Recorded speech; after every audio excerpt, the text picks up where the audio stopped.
Hey guys, we are in our free online coaching classes for the JAM examination, and this video will be the lecture 16 in this series. And the topic is the geological work of glacier, and the book which I referred is the Geomorphology by Savindra Singh, General Geology by V. Radhakrishnan. Welcome to my channel Success Guru and myself Panjanadam, and let's get into the heading. The geological work of a glacier. Actually, the term glacier means the moving ice mass down the slope under the impact of gravity. So, the ice mass that moves along the slope by the gravity is called as a glacier, and almost 10% of the Earth's surface is covered by the glacier. Let us see the origin of the glacier. Glaciers are formed due to the accumulation of ice above the snowline under the extreme cold climate. So there will be a question, what is a snowline? Actually, a snowline is a general term that defines a zone between the permanent and seasonal snow.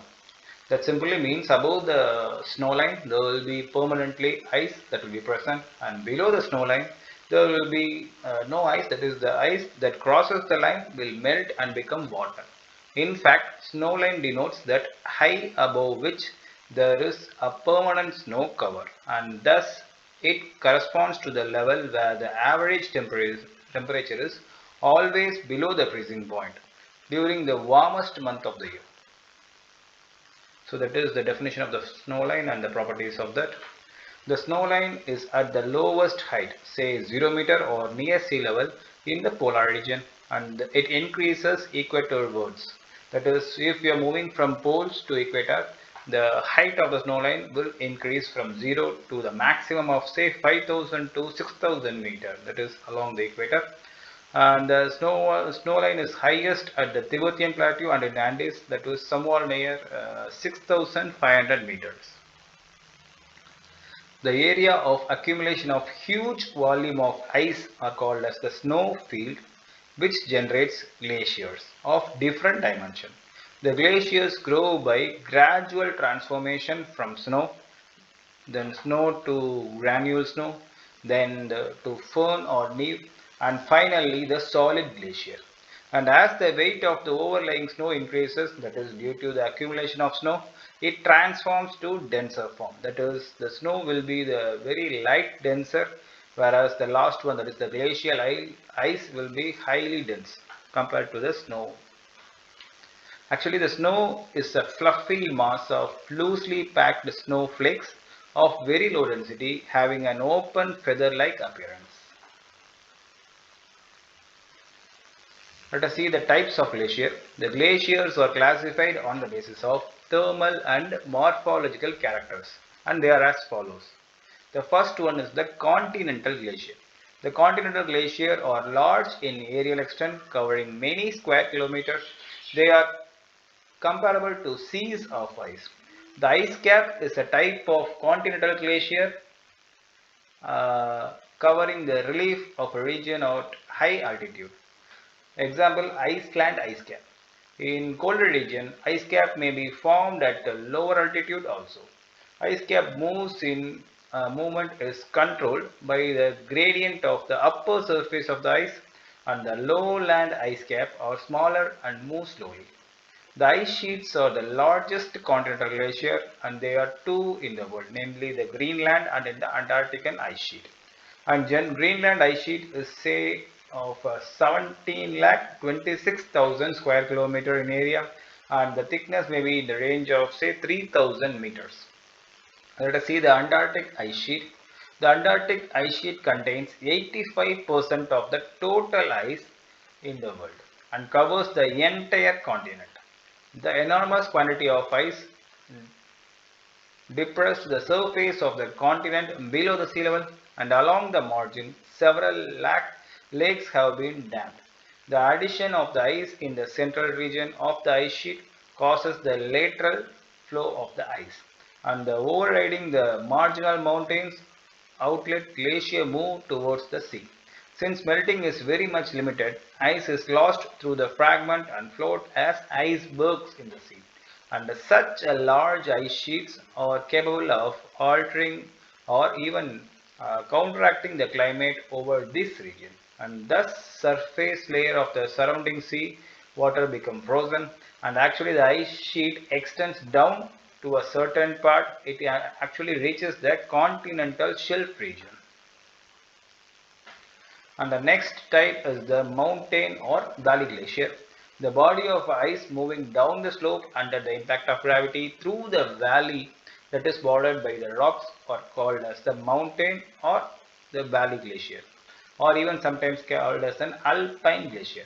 The length of these glaciers ranges from few kilometers to even 2000 kilometers, and they are located generally above the snow line as they are ablated while descending down the snow line. So the ablation is the process of combination of the effect of evaporation and melting.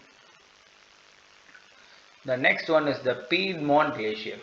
The glaciers formed due to the merging of several mountain of valley glacier at the foot zone is called as the Piedmont Glacier. And such glaciers are found only in the cold region. As you know, if it is say temperate or tropical region, what happens? The ice may melt. So the combination of mountain glacier will form the Piedmont Glacier. And one of the best example is in USA, that is in Alaska, the Mississippi Glacier. The fourth one is the ice shelf, is a floating thick ice sheet or ice cap attached to the coast. Since there is no friction of the ice with the bed and hence ice can spread freely. And such a glacier are abundant found along the Antarctic coast, and some of the examples are the Ross Ice Shelf and Ron Fletcher's Ice Shelf, etc. The fifth one is that ice field is comparatively flat and extensive mass of the ice sheet. The sixth one is the cirque glacier. The ice occupying an armchair shaped cirque in the mountain is called as the cirque glacier, which is a comparative term. And the seventh one is the niche glacier, representing a small upland ice mass which rests upon a sloping rock face. So let us see the erosional properties of the glacier. The glaciation is a term that includes both the process of occupying of the land by the ice mass and the erosion and deposition work of the advancing glacier. The erosion work of glacier is accomplished through the three mechanisms, that is abrasion, plucking and polishing. The pure ice mass is geomorphically inactive as it doesn't have any hard surface to erode, but when the coarse debris is carried by the glacier at its base, it can become an active agent of erosion. Thus, the glacier erodes its bed and sidewall with the help of the tools of erosion, that is the coarse debris which it carries through the mechanism of abrasion. And the large particles of well-jointed rocks are detached by the moving glacial ice by the mechanism called plucking. And the polishing is just smoothing the surface by the abrasion continuously by the fine materials. The erosion and residual landforms. The landforms carved out of glacial erosion, including bumps, that is highlands like the whale blacks, rock drumlins, etc. And depressions also it covers like U-shaped valley, the hanging valleys, the cirque, horns, nutacks, crag and tail, glacial stairway, fjords, etc. So let us see one after the other. The first one is the U-shaped valley. The cross section of a glacial valley or a glacial trough or of a mountain glacier is a U in shape, which is characterized by the steep valley wall with concave slope and broad and flat valley floor. Sometimes the U-shaped valley are associated with the tributaries, which is called as the hanging valley. So this image shows a U-shaped valley that is formed by the glacier. And according to one group of glaciologists, actually glaciers do not form their own valley but flow through the pre-existing fluvial originated valley, and they modify the pre-existing river valley through the mechanism of abrasion and plucking, and thus they transform them into a U-shaped valley. So this is a concept or a theory by some of the glaciologists, so we can follow any of that. The second one is the hanging valley. The hanging valley or the valley produced by the tributaries of the main glacier. The erosion is more pronounced in the main glacier than the tributaries. As you know, the main glacier having a higher load of ice which can press to a deeper depth and can erode a larger depth compared to the tributaries, which is having a comparatively less amount of ice. As the main glacier widens its valley, the valley of the tributary is left at a higher level, and thus it gains its name as a hanging valley. The waterfall may develop in the hanging valley when ice melts away. The cirques are the semicircular depression with steep sided walls developed by the glacial erosion. The head of the glacial occupies this armchair shaped features. Here plucking or quarrying is more pronounced, and the bottom of the cirque is more deeper even compared to the valley floor. This depression, if filled with water, can be called as a tarn, that is a lake there. So this image shows the cirque, which is an armchair shaped at the top of the mountain. The next one is the Scalloped Upland, a high plateau or a mountain range after being eroded rather in a complete by the glacial mainly through the process of cirque recession remains as remnant between the steep concave glacial forms, and such a imperfectly glaciated upland surface is called as a scalloped upland, or even sometimes called as a biscuit board topography. So the image shows the biscuit board topography. Two, two mountain divide is sharpened due to the recession of the cirque on its both sides, and such a steepened peak resembles a saw teeth are called as an arete. So this image shows this portion is called as the arete, which is formed by the plucking action of the glacier. The next one is the gap formed due to the cutting of the head wall because of the intersection of two steep sided cirques is called as col. So this one is the col which is shown in the image. The next one is the pyramidal or triangular face-headed peak formed due to the recession of intersection of three or even more cirques together, and that forms the horn. So this is the horn which has been formed due to the the plucking action in three or more sides. And the crest line of arete and pyramidal peak may some are called as an col and peak topography. The converging aretes look like a starfish in plain view, and sometimes they are called as an starfish aretes. The nunataks, the higher peaks and mounds surrounded by ice from all sides are called as nunataks. So this image shows the nunataks. You can see here. They look like scattered small islands among the extensive ice masses, and that is why they are also called as glacial islands. They decrease in size due to erosion caused by the glacier. The next one is the crag and tail, a peculiar landform having formed by the erosional action of the glacier, where there is a steeper side in the up glacial side and a smoother side in the down glacial side, that is called as the crag and tail shape. And such a landform is developed over old volcano or even basaltic plug which projects above the ground surface and resists due to the erosional process of the glacier.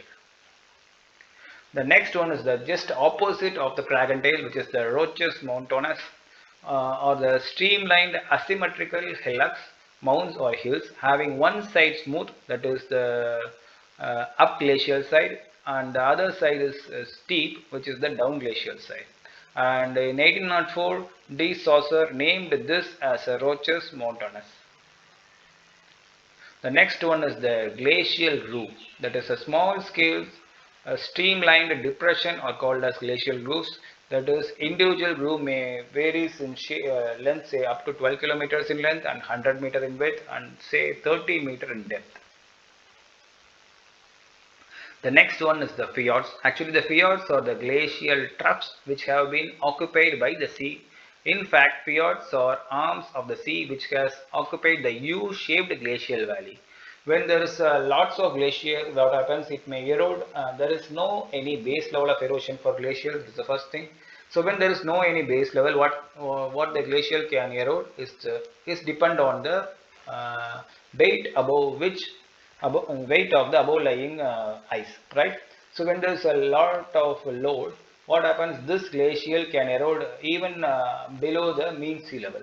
And during the summer, what happens when the glacier is melted down, this deepest valley has been covered with the seawater, and such a form is called as fjords. The next one is the Glacial Stairways, which is say having a 30 to 300 meter vertical height, and this may form in a place where there is faulting is present. Actually, when the faulting is there, what happens if the glacier moves parallel to the fault plane, it moves the fault block and erodes along with it by plucking action, and that forms this type of glacial erosional feature that is called as glacial stairways. And when there is a small lake present in this stairways, and they are called as paternoster lakes. So let us see some of the methods of transportation. Actually, glacial sediments are transported along the side, floor and snout of the glacier. The debris falling directly on the glacier is transported without touching the bottom of the glacier. And the debris falling on the surface of the glacier is transported downslope along the moving ice mass, and the material derived from the bed by subglacial erosion or transported by touching the bottom. So these are the three main ways of glacial transportation, which are called as englacial, subglacial and supraglacial transports. The mobile glacier leave its impact such as striations and polishing in the evidence of its movement. And the basal slip of glacier polishes and scratches the rock over which it flows. The long scratched parallel to the ice flow direction are known as the striations. So this image shows the striation, and the next one is the chatter marks. Actually, the chatter marks are the horseshoe-like indentation on the polished rock surface, and the crevasses or the cracks that developed on the top or brittle layer of the ice surface, which has been formed due to the differential movement in the glacier. Actually, the glacial bottom moves in different speed when compared to the side. According to the friction, it moves. So it's going a lot. So let us take a break and we will meet on the deposition features of the glacier. Fed up with online classes? Having trouble in interaction and discussion in online classes? Looking for one-to-one learning? Then you are in the right place. GeologyAssignmentSupport.com is here to help you in your studies.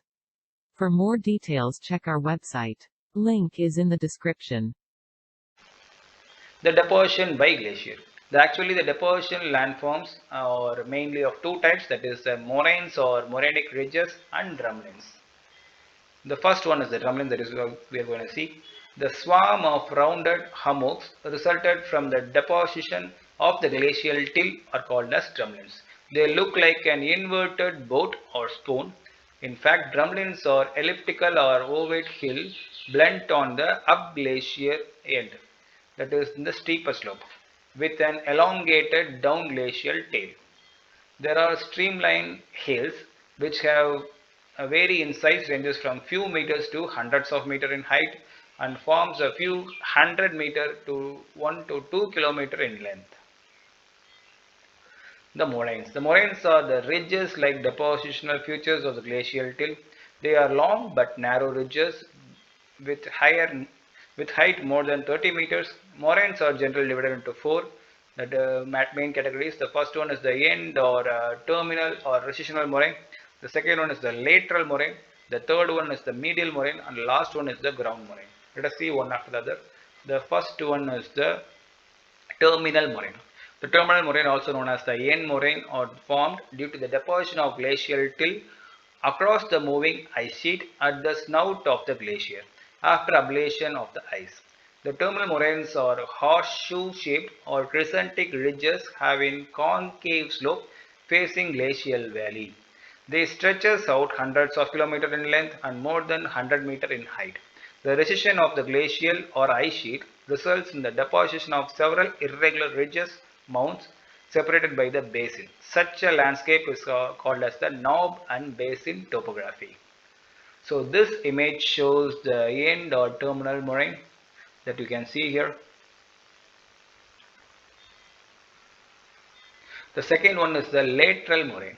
The lateral moraines are the parallel ridges of till on the either side of the glacier. They are formed due to the deposition of sediments along the margin of the glacier. When it contacts the sides due to the melting of the ice.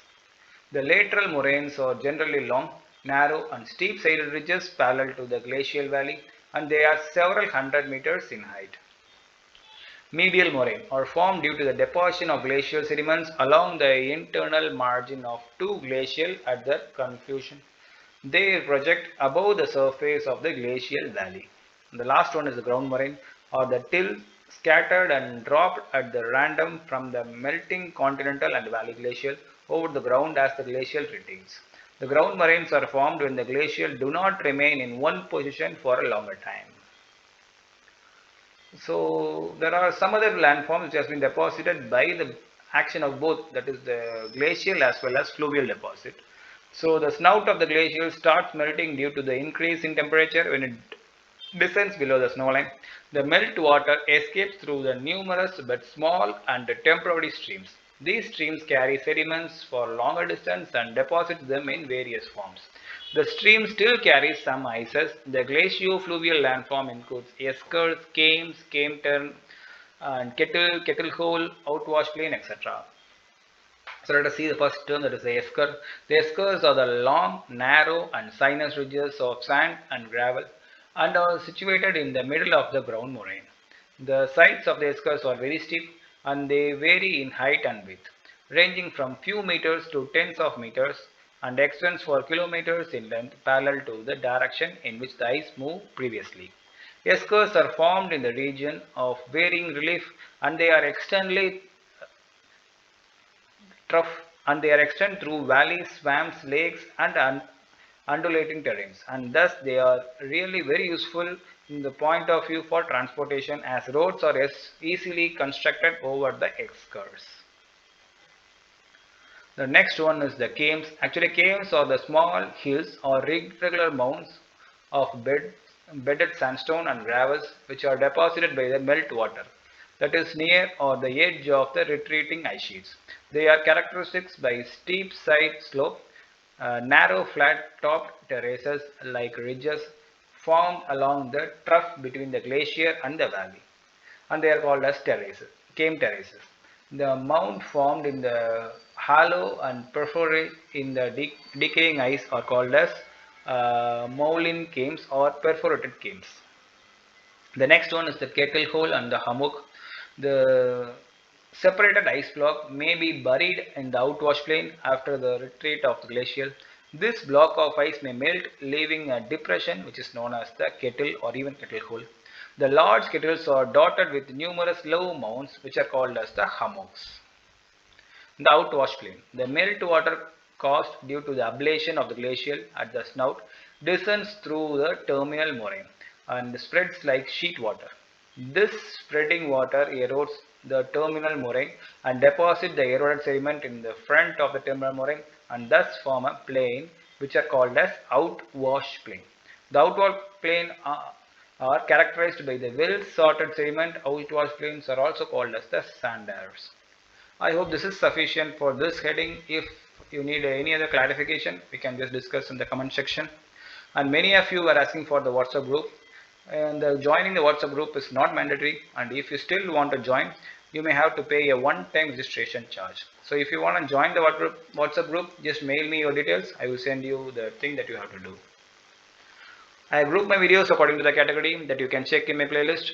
You can connect with us by mail, Facebook and Instagram, and these are the links. You can support us by like, share and subscribe. Thanks for watching. Have a great day.